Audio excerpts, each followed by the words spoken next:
The Carver's Day. The first light of dawn filtered through the small window, painting a soft, golden stripe across the stone floor of the bedroom.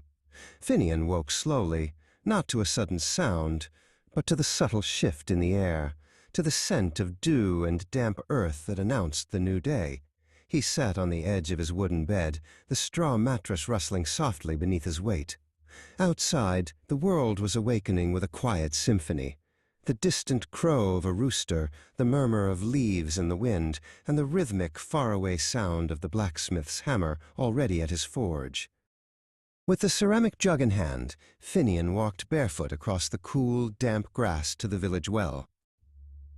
The stone of the wellhead was cool and smooth beneath his palms. The familiar creak of the wooden pulley was a comforting sound as he lowered the bucket. As he drew it up, heavy and dripping with clear, cold water, he saw Ilara, the old woman who lived at the end of the path, sweeping the porch of her cottage. They exchanged a silent greeting, a nod and a smile, a custom as ingrained as the rising of the sun. Back in his cottage, the warmth from the hearth already filled the small space. Finian stirred the embers from the night before and placed a small iron pot over the fire. Breakfast was simple but hearty: a piece of dense rye bread, a wedge of goat cheese, and a cup of warm milk. He sat at his hand-carved table, eating slowly, savoring each bite as he watched the flames dance and listened to the crackle of the wood, a quiet prelude to the day's work. His workshop was his sanctuary. The air was thick, with the sweet, resinous scent of pine wood, the earthy smell of oak, and the spicy perfume of cedar. Sunlight poured through a wide opening, illuminating the sawdust that floated in the air like tiny stars. His tools hung in perfect order on the wall: gouges, chisels, mallets, and saws, each with a handle polished smooth by years of use. Today, his hands chose a block of lindenwood, pale and light, perfect for fine details. The work began. There was no hurry, only a steady, deliberate rhythm. The soft tap, tap, tap of the mallet on the chisel was the only sound, a rhythmic meditation. Shavings of pale wood curled and fell to the floor, releasing a fresh, clean scent. Slowly, under his skilled hands, the lifeless shape of the wood block began to yield, revealing the curve of a wing, the tilt of a head. A small forest bird was being born from the wood, a piece of nature made timeless by patience. A movement at the doorway caught his attention. Leo, the baker's son, a boy with curious eyes, was peeking shyly into the workshop. Finian set down his tools and smiled. He said nothing, simply picking up the nearly finished wooden bird and offering it to the child. Leo crept closer, his small fingers brushing in wonder against the smooth surface of the wood, marveling at how something so rigid could feel so soft and alive. "How do you do that?" Leo whispered, his eyes never leaving the bird. Finian smiled and sat on his stool, beckoning the boy closer. "I listen to the wood," Finian answered softly. "Every piece has a story, a song inside it. My job is just to help it come out." He took a scrap piece of wood and a small gouge and showed Leo how to follow the grain, how the tool glided when you moved with the wood, not against it. Just then, a stout figure appeared in the doorway, dusted with flour. "There you are," said the booming but kind voice of Alaric, the baker.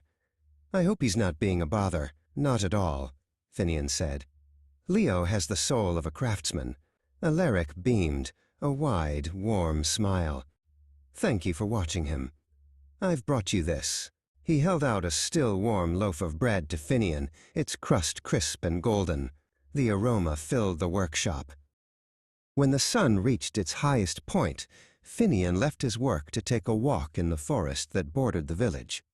The air under the canopy of leaves was cool and smelled of earth and decay. Sunlight filtered through the leaves, creating dancing patterns on the forest floor. He listened to the hum of bees, the chatter of a squirrel high above, and the constant whisper of the wind in the treetops. It was a music that soothed his soul. He reached his favorite spot, a small stream that wound its way through moss-covered rocks. He sat on the bank, slipped off his sandals, and dipped his feet into the icy, clear water. He watched tiny fish dart in the current and listened to the gurgle of the water as it flowed over the stones. There was nothing to do, nothing to think, just to be part of this moment, feeling the sun on his back and the water on his feet, in perfect peace. On the way back, his eyes fell upon a fallen branch from a silver birch tree. It was weathered but strong, with an elegant curve that reminded him of a leaping deer. He picked it up, feeling its weight and balance in his hand. He could already see the potential within it, the next story waiting to be told. He carried the branch carefully, an unexpected treasure from the woods. The path home was bathed in the golden light of late afternoon. Smoke from chimneys rose into the still air, carrying the scent of evening meals being cooked. He stopped at Alara's cottage and knocked softly on her door. When she opened it, he presented her with the finished wooden bird. Alara's eyes crinkled at the corners as she took the bird with trembling hands. "Oh, Finian," she said, her voice thick with emotion. "It's beautiful. It will remind me of spring mornings." She held it gently, admiring the delicate details of the feathers and the tilted head. "You have a gift, boy.